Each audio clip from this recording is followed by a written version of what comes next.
Hello everyone and welcome to my channel, Hello Life, and Happy New Year. Happy 2022, which is going to be a much lighter and brighter year than the past 2 years. So just keep bringing in your positive energy and the light and all will be well. And thanks very much to everyone who liked and shared and subscribed to my channel. So much appreciated.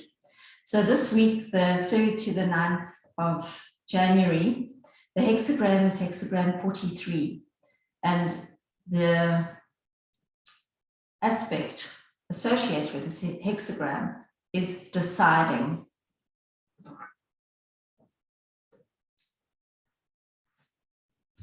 So in the I-Ching, we read the key questions. What do you stand for? How do you define yourself?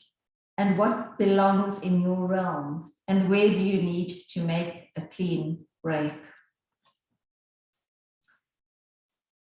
As the message of the decision spreads out from the center, it is fruitless to take up arms. This is a time to communicate, not fight.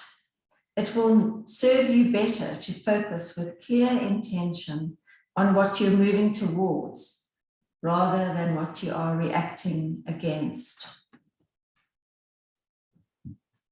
So this brings us an opportunity to also look at how willing we are to express our opinion, to stand our ground, to stand and say what needs to be said. Because very often we go with the flow, we stand by while things are going on and we don't make a comment. And doing this, as it says in the I-Ching, we don't need to be confrontational. We don't need to fight. We need to choose our response, and coming into a circumstance with an open heart instead of coming from a position of fear and anger and aggression. We can come to a circumstance still expressing our opinion and how we feel and what our stance is on something without that need for fighting. And then look at whether our inner world reflects into our outer world. So it's about being totally transparent and authentic. In 2022, now that the nodal axis has shifted to Taurus Scorpio, Scorpio is about secrets. So whatever we are trying to bury and hide is going to come up, and that goes for everyone. So it's about being transparent and authentic, speaking out as an individual and being an individual. As we move into the age of Aquarius, it's so important that we become individuals, that we do not take our identity from the group. So it's a process of individuation. Many, many people as individuals coming together to form a new way of being. So the rune for this week is Innocence. And in the healing runes we read, receiving this rune is an acknowledgement of the long road you have traveled to arrive where you are today. Remember to honor yourself and those who have guided you. Allow yourself to feel once again the joy of innocence and know that you are being healed. For it is through healing that we reclaim our lost innocence. So this rune brings us the opportunity to practice beginner's mind. So find the magic in life again. Do everything as if it's the first time, instead of doing everything unconsciously, flowing through the day at a high speed. Hold yourself back, be present, and do everything as if it is the first time. So be present and feel the connectedness to everything. So we are in relationship or relations with everything, with the plants, with the people, with the animals, with the cosmos, with the air. Everything interrelates. So we are not alone. We are part of a much wider expanse of relationships. And astrologically, on the 2nd of, which is before the week that we're actually dealing with now, the 3rd to the 9th, on the 2nd of January, there is a new moon in Capricorn. So the sun and the moon are conjunct. Capricorn is a cardinal earth sign. So it's bringing up to us very much what we are doing with the hexagram, deciding self-mastery. Are we going to move into this, I am in control of my world, or am I going to carry on saying, the world controls me, stuff happens to me? So that is the age of Pisces that we are moving away from. That was, I'm a victim of circumstances. The world controls me, poor me. It's all that victim consciousness and martyrdom. Moving into the age of Aquarius, which we are in now, it's I take responsibility and I bring whatever I can to the world. I add my value to the world. I change my world. I make decisions for me in my world to make everything better for the greater good. So we need to look at this time as well. Do we wait for others to affirm us? Do we feel if somebody else says that we're good, we're good. If somebody else comes to visit us, we're happy. If we're alone, we're sad. So we need to look at our inner world and our outer world. Do we expect the external environment to light us up, to make us happy, to affirm us, to make us feel good about ourselves? Or can we generate that from within so that we are driving our lives, so that we are making the changes that we need to change to bring this new way of being into fruition? It's not going to happen without effort, but it is happening, and it's a wonderful process. It is the awakening.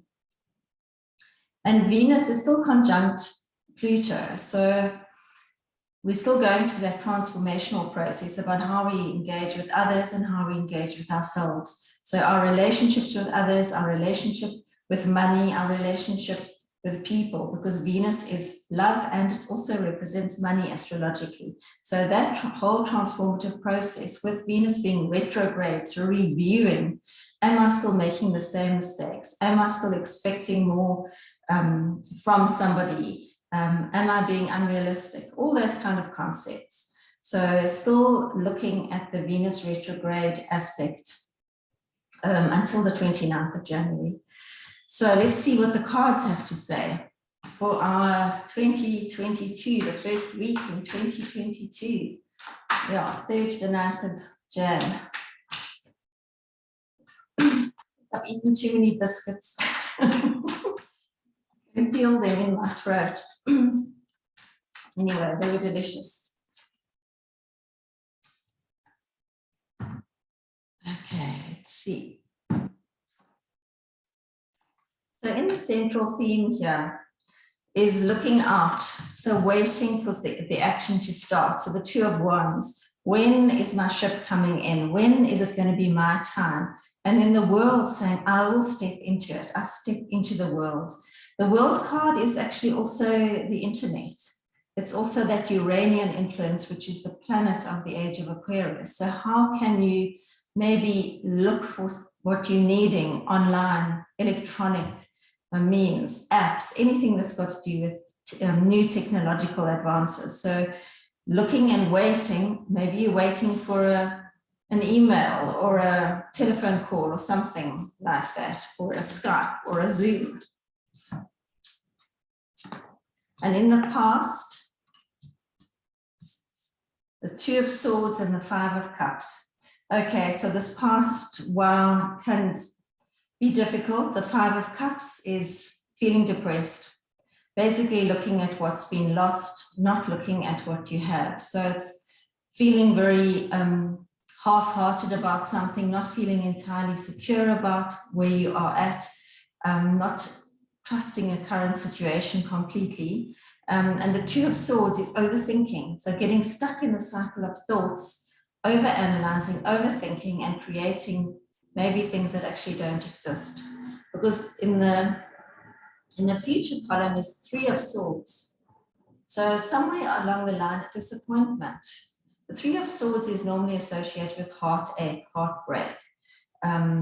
So something that you did not expect, that from an emotional perspective where you felt let down, disappointed by anybody, by a circumstance, anything where you did not expect it in this last while. So moving ahead to the Page of Cups is raising the frequency of your emotional energy, saying, I'm going to find a new way of doing things. Yes, I have been feeling a bit low. Things haven't worked the way that I wanted. I was disappointed in that person's behavior, but I'm going to choose other ways of working from now on. And the other ways of working, Queen of Pentacles, independence. That's the earth sign, strong, grounded. I'm no longer going to allow people to disappoint me. I will choose my response. So no blame. We pass the age of Pisces. We do not blame. We say, this is the situation. What is my response?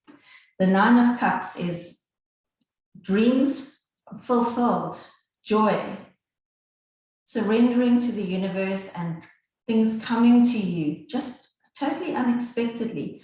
Why? Because you have raised your frequency. As soon as we raise our level to joy, we encourage and bring in new stuff. If we stay in sad, we bring more sad. So it's about being at the vibration at which you would like to attract whatever you want. So it's important that we keep recognizing that law of attraction. And then in the wishes, hopes, and dreams column, the 10 of Wands, yet again, I think we've had this before. What do I need? What is really important to me? And what can I pack on my little donkey? What is most important to me? And then coming to the 6 of Swords, moving from this choppy time to smooth. So we are going into a stage that will be better. The way that you make it better is you ground yourself, you believe in yourself, you reestablish your self-worth. You don't rely on other people to give you your confidence or affirm who you are. You bring it all in from the inside to the outside. You validate yourself. It's very important for this new Aquarian age that we do that we become strong individuals. It's the power to the people. So grounding, affirming, believing in yourself. You're here on purpose. This is the time that we were all born for. And then the angel card is harmony. So choosing harmony. So bringing in harmony into your everyday. That's a choice we can make. That's a response that we can choose. Not, as we discussed earlier, going to go and get into a fight over something. I'm going to choose my response. I choose harmony. I choose calm. I choose peace. We don't have to get ourselves into a state of fear and anger. We need to stay calm and aligned. So thank you so much for watching.